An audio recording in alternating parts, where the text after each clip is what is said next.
Lying.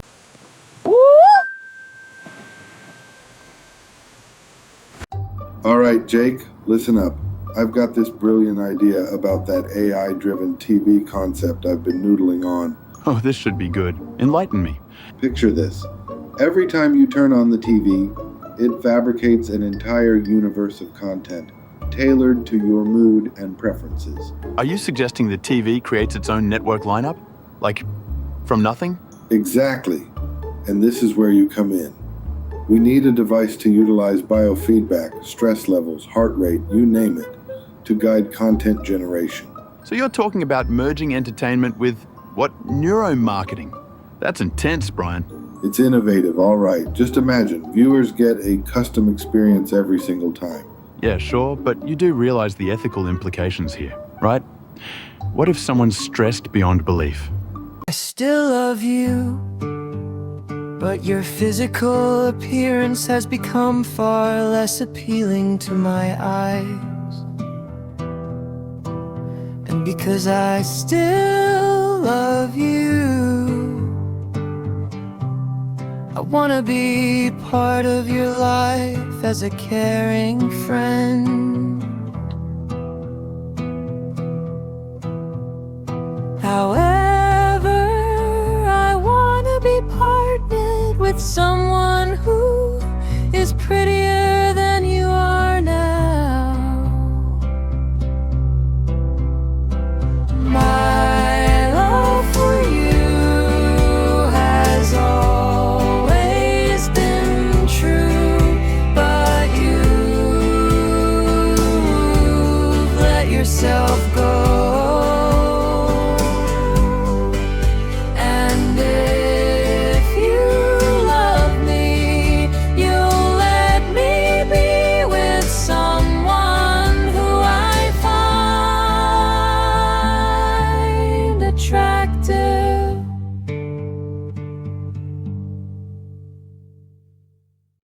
This biofeedback-driven hell machine we greenlit? Yeah, I tested it myself. Oh no, you didn't. Now I've got to hear what happened. Well, the stress measurement, it went off the charts as the shows got worse. I started watching more, each twist more terrifying than the last.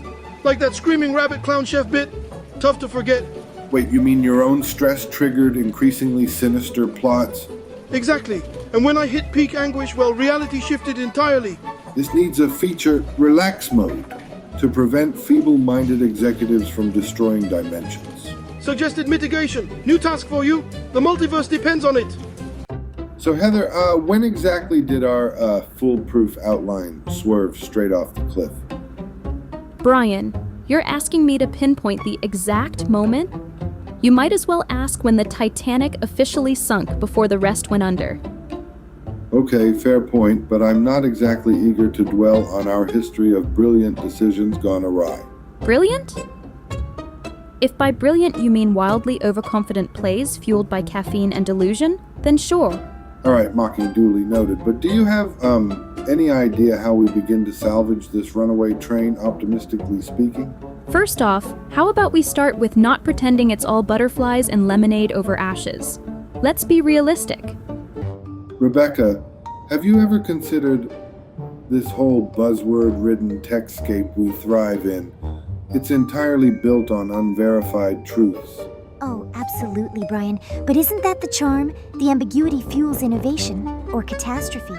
Ambiguity is just a pretty way of saying casino odds. Half the time we're deluding ourselves. Or maybe we're just deluding them. Ever think that's the play everyone's banking on? An illusion so shared it bends reality. Bending reality.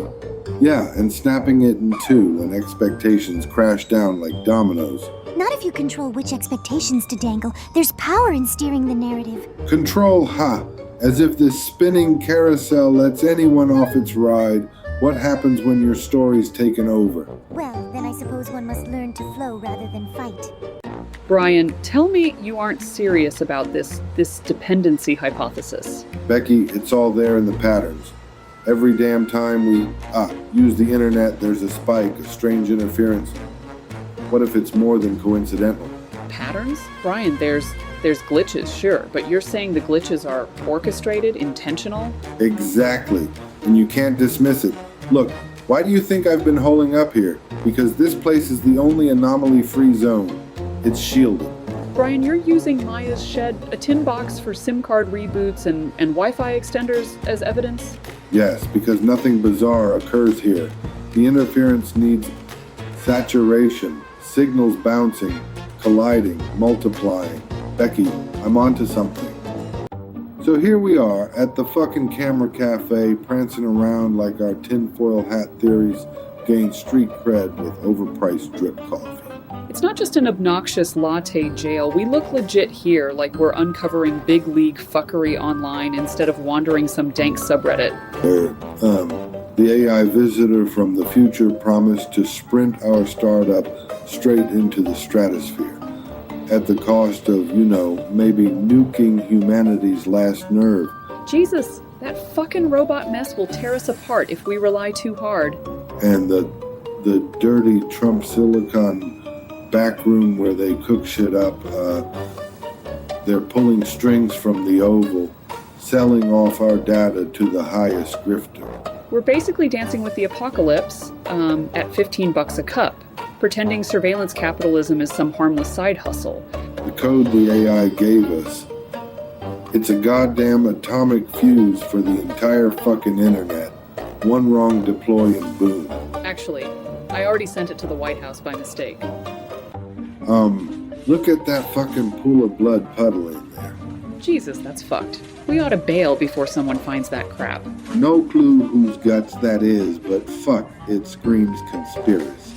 Some admin knob probably ordered them to spice the aisle with terror bait. Imagine the press.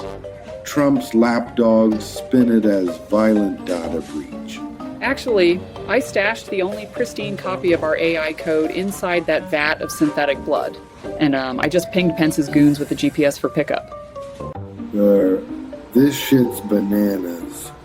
These screens show some covert AI override in Pence's goddamn name. Fucking hell, Brian, if that override hits, we'll cook every living bastard. Humankind's on a one-way trip to barbecue. And the pristine drives stuck in that vat of synthetic blood. Only thing stopping those Trump tech freaks from nuking the grid? Shit, we can't chicken out now. Admin's gonna love a global meltdown to distract from their graft. Midnight's the cutoff. Pence's goons will drain this blood, grab the drive, and frame us for a bioterror plot.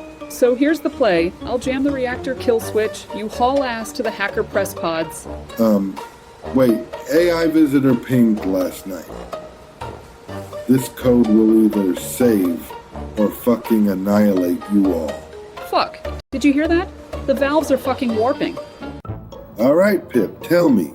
What makes you think you can handle working at a place like Jupiter Animated Productions? Well, Brian, I eat pressure for breakfast and pencil deadlines for dessert. Funny turn of phrase, but can you deliver results and not just menu metaphors? You bet your last stock option I can. I've engineered customer loyalty through animated fireworks. Hard to forget a bang. Impressive claim. Got any proof to back it up? I do, and I'm prepared to show it if hired. All right, let's see if that enthusiasm of yours can survive Jupiter's orbit. So, Monkey Boy, I heard something rather curious through the grapevine. Really now? Curious indeed. Pray enlighten me, Cheryl. I am on tenterhooks. Well, it seems a certain record associated with you found its way into those whispers. A criminal record, apparently. Cheryl, I cannot deny such a record exists. It stems from an unfortunate misunderstanding. The result of my rebuttal to egregious provocation went unheeded, and the so-called verdict painted over truth. That's deeply unfair, Monkey Boy. No one deserves to have their struggles dismissed like that. Ah, Cheryl, faith is a precious commodity, though scarce to buy such a sum of justice. Please just promise me nothing similar ever plays out again. You're better than a system rigged against fairness. Your trust reinforces me. I will strive to honor it. Cara, I have something to tell you that I've been working on. You're gonna love it.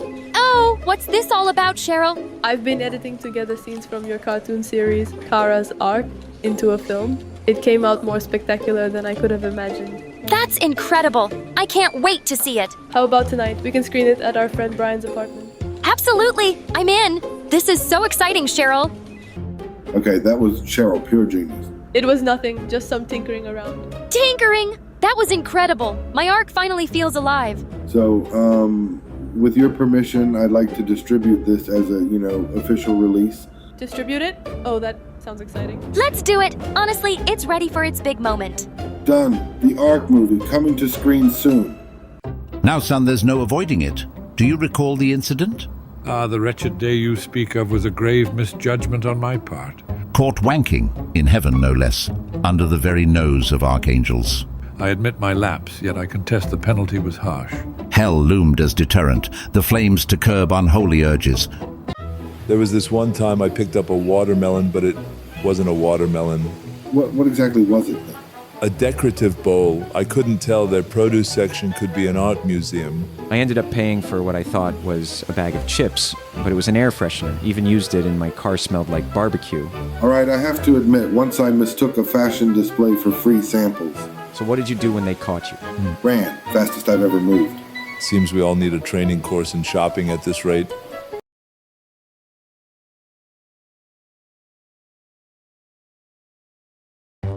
Well, look who decided to stick around for the scenic route.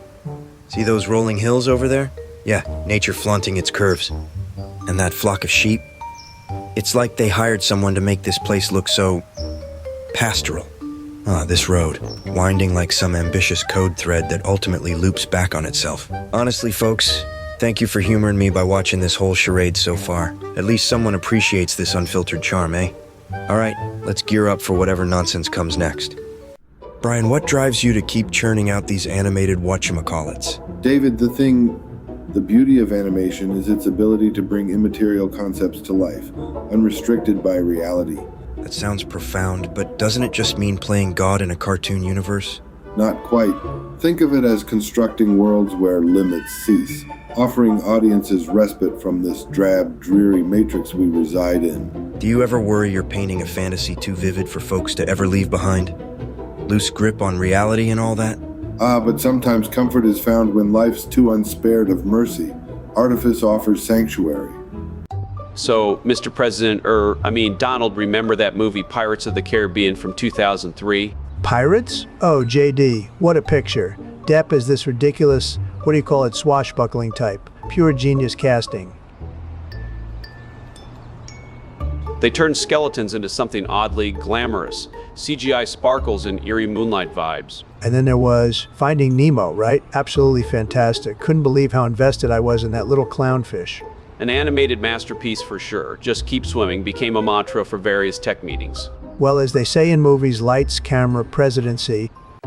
You know, JD, I've been thinking about something big, something massive. Could you elaborate, Mr. President, this massive thing you've envisioned? Picture this, a bunch of laws, genius laws, that only come into play one Thursday in summer. One Thursday? An entire legislative framework for just one day? That's unexpected. Exactly. Imagine the intrigue, the excitement, like a national game day where these laws apply. Tremendous, isn't it?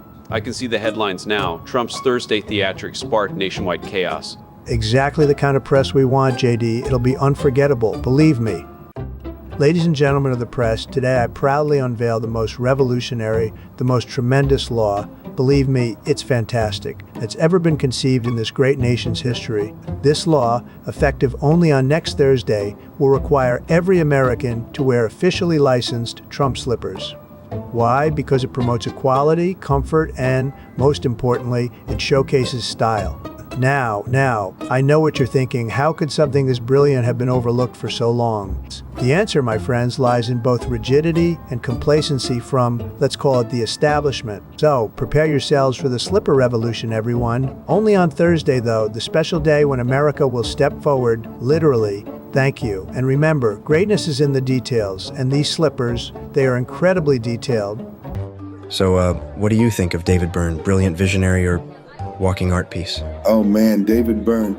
He's like if the Matrix glitched during a concert and birthed a genius. Ah yes, David Byrne, lead singer of Talking Heads, a most unique visionary. His Stop Making Sense film was quite the opera of absurdity. But real talk, those giant suits he wore, they scream low-key rebellion against functional design, no? Are we ignoring the hilarious irony here? A musician navigating the pitfalls of human condition in a suit designed to unfit humans? Fascinating you say that. It parallels aspects of societal evolution, much like my participation in your timeline.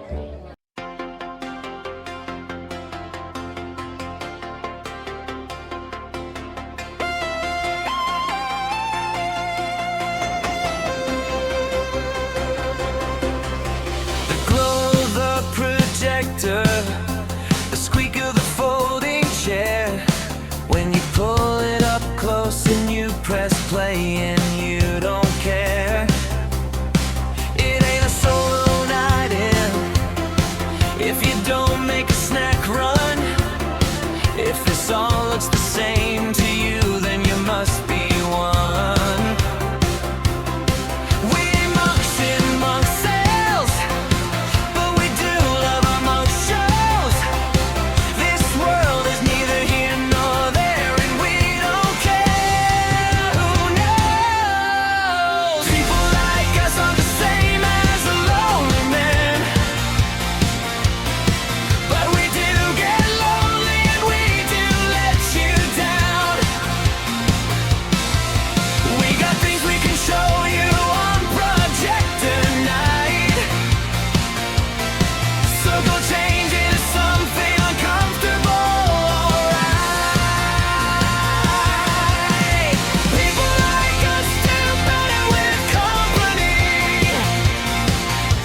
but we didn't know we could have it until you came around. People like us are sensitive, can't you see?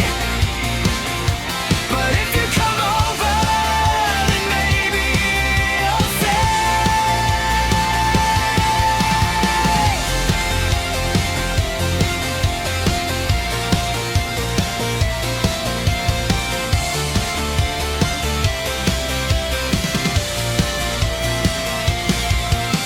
The flash of the controller when your thumb gets in the way, when you try to readjust but it won't pause, and that's the game. The colors in the comic, like panels on the strip, the theme song coming in like a rocket ship. People like us are obsessed with the 80s still, and the mid-90s anime that used to blow our minds. People like us try to keep up with Star Wars still, but it's hard when you're 40 and out of VHS tapes to fall. So fall into the couch with me at the sound of a ring bell. Make yourself comfortable in the place where comfort dwells. People like us do late night marathons, 'cause we know someone else out there is doing it too. People like us are nerds, and if there's anything I know about nerds, it's that they will lie.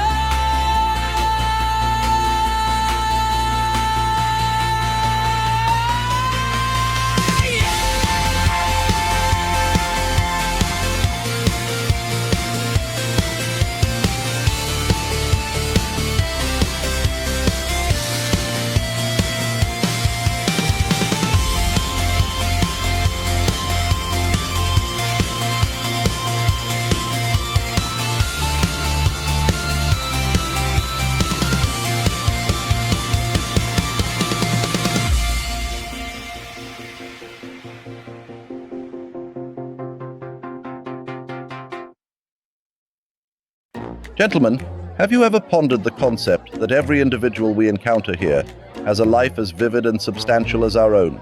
Wow, Alan, that's heavy. It's like saying the Matrix isn't just a backdrop, but a full-on ecosystem. Ugh, great. Now I feel empathy for all these random folks. Alan, you've ruined my indifference streak. Imagine if everyone we saw, even just for a second, had intricate backstories published somewhere in like a universal ledger. Ah yes, the grand tapestry where threads interweave autonomously, an elegant yet chaotic system at heart. Right. So you're saying even the guy who spilled his coffee earlier has dreams and worries? Fantastic. Indubitably, David. It's the rich human experience. May I fetch a sweet muffin from that cart before we head out? Ah, my fellows, this scene reminds me of a song from Mr. Phil Collins' repertoire, so melodically atmospheric. How does a robot like you even have time for throwback pop music? Seriously. Maybe it's in his firmware updates, custom music module DLC or something.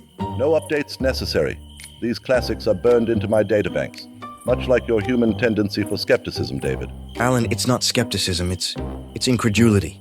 There's a difference. For one, it's funnier. What about that gigantic moon up there?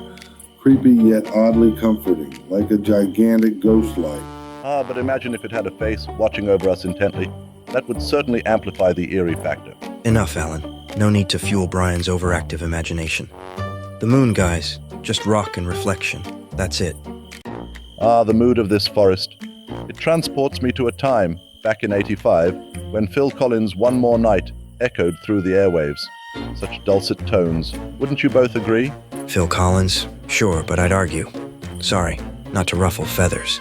That Genesis' earlier stuff was tighter, more memorable. Hold up. Are we sidestepping the obvious meta here? The guy goes solo and suddenly becomes the king of sappy synth ballads. Seriously. Gentlemen, let's not dismiss his contributions with such brevity. His drum patterns alone hold an immortal quality. Pun intended. Yeah, immortal if you mean playlist limbo. Alan, come on. Though In the Air Tonight. That track has a mystique, a dark allure. Like this forest, almost. Oh, David, you've pinpointed brilliance. Let's not modernize, let's harmonize. All right, everyone, we need to pick something to play. This activity deserves a soundtrack. But not another one of your so-called epic playlist, Brian. I'm thinking something sultry, smooth and jazzy. Nothing smooth. It's got to pump people, upbeat beats, keep the energy high. Bueno, ¿y si ponemos algo que mezcle esos estilos? Quizás eso funcione. Oh, Susan, you could be onto something. Sabrina, thoughts? Fine, but only if we find a song with a killer bass line. Non-negotiable. All right, going to pull up a playlist now. Wish me luck. I still love you, but your physical appearance has become far less appealing to my eyes. And because I still love you,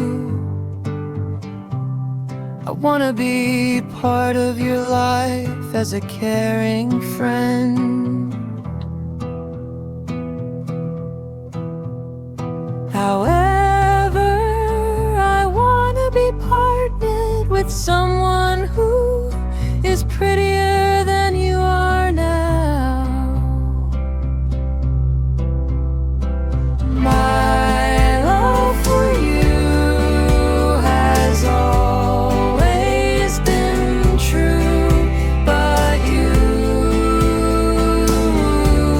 let yourself go.